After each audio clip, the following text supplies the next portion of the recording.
बताना चाहूँगा कि हमारे मुख्य अतिथि जनपद उपाध्यक्ष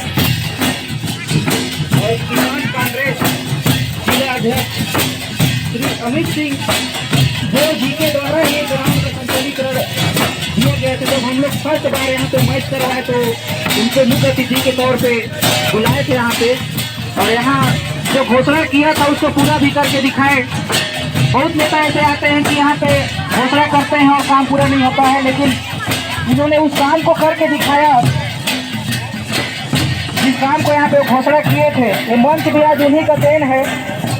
आज उन्हीं मंच में बैठने का सौभाग्य प्राप्त हुआ और जन जन में आज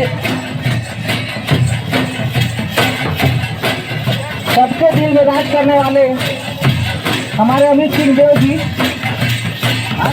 ग्राम चांदे का एक एक व्यक्ति इनको जानता है। और इसी बीच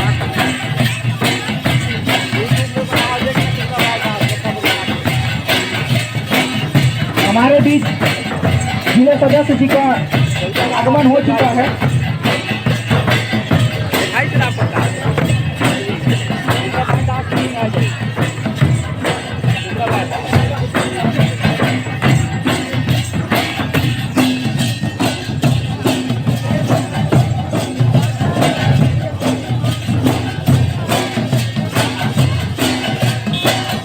इसी बीच अंबिकापुर से हमारे सैलू बाबा जी का आगमन हो चुका है हमारे ग्राम पंचायत चांदो